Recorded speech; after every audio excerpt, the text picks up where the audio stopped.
दोस्तों आइए अब जानते हैं तांबुल के उपाय। अभी तक कमेंट बॉक्स में जय माता दी नहीं लिखा है तो जय माता दी जरूर लिख देना। जो तांबुल है, जो पान है, ध्यान से सुनिएगा। आप में से ऐसे अधिकतर लोग हैं जो कि सिद्धि प्राप्त करना चाहते हैं।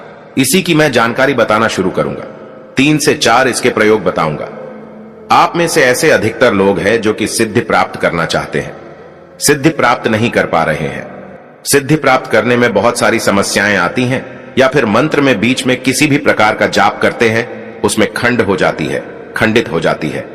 आप चाहते हैं कि आपको मंत्र कम जपना पड़े और आपको सिद्धि की प्राप्ति हो जाए। तो गुरु परंपरा से चला आ रहा पान का एक गुप्त प्रयोग बता रहा हूं। यह प्रयोग आपको किसी दूसरे को बताना नहीं है, बस अपने तक सीमित रखना है।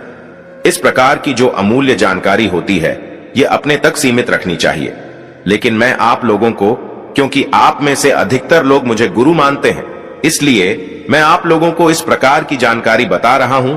तो साथ में स्वच्छ आपको एक पान का पत्ता लेना है, और पान के पत्ते में जो पान के पत्ते का निचला हिस्सा होता है, उसमें आपको शहद लगाना है। पान के पत्ते को पहले सर्वप्रथम तो आपको धो लेना है साफ पानी से। फिर जो निचला हिस्सा होता है उसमें आपको शहद लगाना है, शहद चिपड़ना है। दोस्तों, उसके बाद जो भी आप मंत्र सिद्ध कर रहे हैं, आप चाहते हैं वो मंत्र तत्काल सिद्ध हो जाए, जल्दी से सिद्ध हो जाए और मंत्र रिजल्ट देना शुरू कर दे, तो नवरात्रि के 9 दिन तक इस प्रकार के पान के पत्ते नव दुर्गा माता को चढ़ाना है। क्योंकि नव दुर्गा माता को शक्ति कहा जाता है, सिद्धिदात्री कहा जाता है। इनकी सिद्धि के बिना कोई भी देवी देवता उस मंत्र को सिद्ध नहीं कर पाएंगे। वो स्वयं सिद्धिदात्री है। सभी प्रकार की हमें सिद्धि, सभी प्रकार के हमें भोग प्रदान करती है। बस जो भी मंत्र आप जप रहे हैं, वो मंत्र आपको जपना है और माता रानी को एक आपको शहद लगा हुआ पान भेंट कर देना है। 9 दिन में देखना वो मंत्र सिद्ध हो जाएगा। वैसे तो 3 दिनों में ये उपाय करने के बाद मंत्र सिद्ध हो जाते हैं, लेकिन फिर भी आपको तीव्र इसका प्रभाव चाहिए, तो 9 दिनों तक आपको ये उपाय अवश्य करना है। जो भी मंत्र जाप करते हैं, उस जप की सिद्धि के लिए अब जैसे नमाड़ मंत्र हो जाते हैं, भगवान शंकर जी के पंचाक्षरी मंत्र हो जाते हैं, भगवान कृष्ण के भी कहे जाएं तो मंत्र हो जाते हैं, भगवान राम का भी मंत्र हो जाता है जो मंत्र सिद्ध करना चाहते हैं। साबर मंत्र आ जाते हैं, साबर मंत्र सिद्ध करना चाहते हैं तो ये उपाय अवश्य करिएगा। तीव्र रूप से ये अपना रिजल्ट देता है। दोस्तों, चलिए मैं आप लोगों को मनोकामना पूर्ति करने वाला जबरदस्त पान के माध्यम से गुप्त प्रयोग बता रहा हूं। सर्वप्रथम आपको पान के पत्ते को पीस लेना है और इसका रस आपको अच्छे से तरीके से निचोड़ लेना है, निकाल लेना है। जानकारी बताने से पहले किस प्रकार से इसका क्या करना है, अभी तक आपने वीडियो को लाइक नहीं किया है तो वीडियो को लाइक जरूर करना।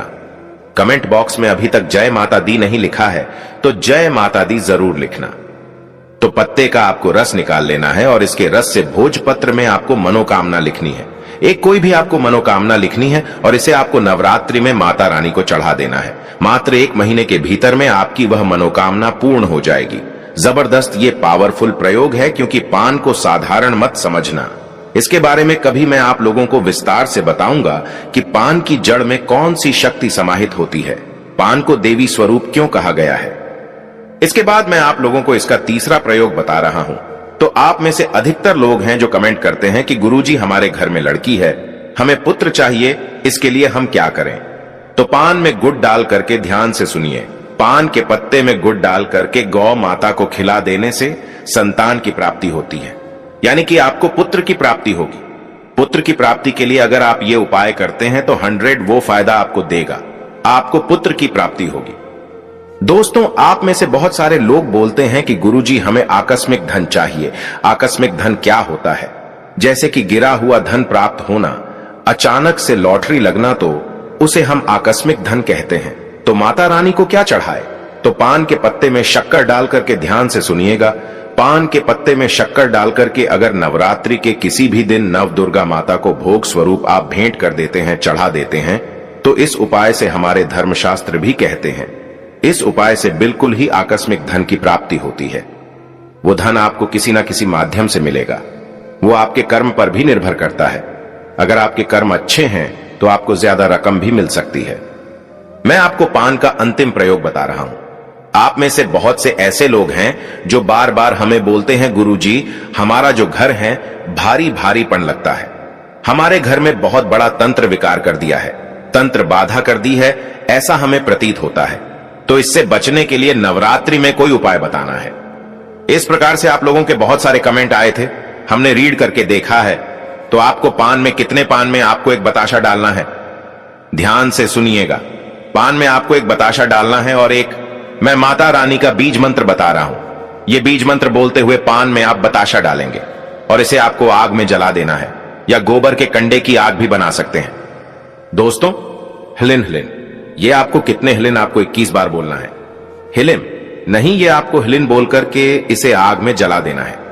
21 बार आपको बोलते हुए आग में जला देना है। तो आपके घर में जितनी भी संपूर्ण नकारात्मक शक्तियां हैं, सबको खींच करके, ये मंत्र खींच करके बतासे में डाल देंगे और भस्म कर देंगे। दोस्तों, आपके घर का वातावरण शुद्ध हो जाएगा, आपका घर पवित्र हो जाएगा। जितनी भी शत्रु ने तंत्र क्रिया की है, वो शत्रु पर ही वापस पलट जाएगी। जबरदस्त पावरफुल प्रयोग है। न इसमें आपको मंत्र जाप करने की जरूरत पड़ रही है, न तंत्र जाप करने की जरूरत पड़ रही है। साधारण सा उपाय है पान का। दोस्तों, अब जानते हैं महाविशेष उपाय। मैं माता रानी की सौगंध खाता हूं। अगर आपने पान का यह उपाय कर लिया तो आपको विजय होने से, धनवान होने से, करोड़पति होने से दुनिया की कोई भी शक्ति रोक नहीं पाएगी। स्वयं जगदंबा माता रानी, जगत मां आपको धन धान्य से माला माल कर देंगी। बस कर लेना पान का यह उपाय। देखिए, सबसे पहले तो आपको माता रानी के लिए 9 पान लेना है और इन 9 पान को संपूर्ण तरीके से माता रानी के लिए सभी सामग्री डालकर पान बना लेना है, बीड़ा बना लेना है। आप चाहे तो बाजार से रेडीमेड भी पान ला सकते हैं, लेकिन आपको 9 पान सभी सामग्री सहित पंसारी की दुकान से ले आना है।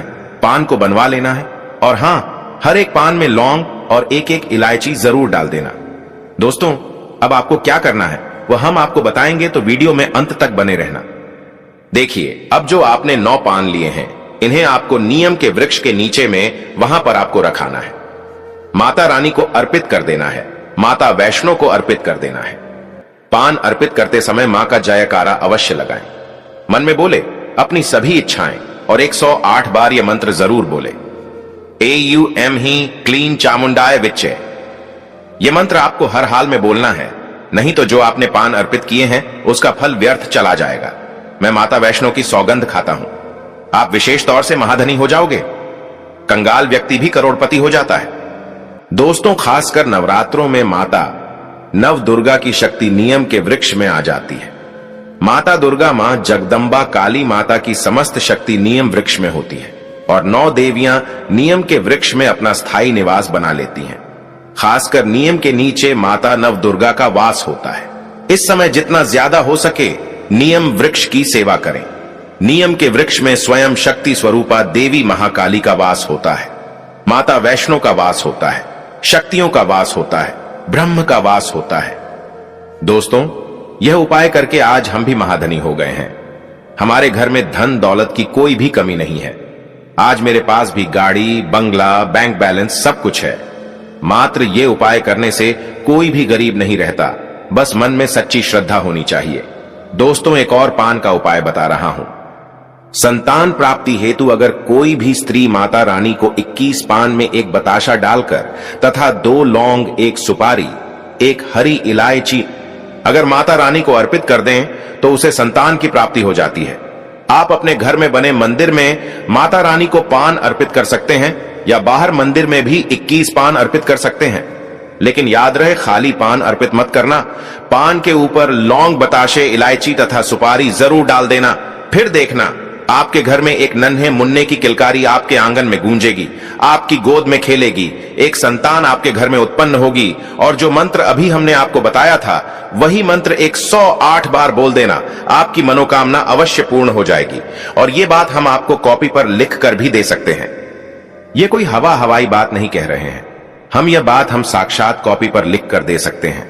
दोस्तों, हर मंगलवार या शनिवार के दिन स्नान करके मंदिर जाकर भगवान बजरंग बली को पान का बीड़ा अर्पित करें तो इस उपाय से हनुमान जी शीघ्र ही प्रसन्न होते हैं और भक्तों की सभी परेशानियों का बेड़ा उठाते हैं।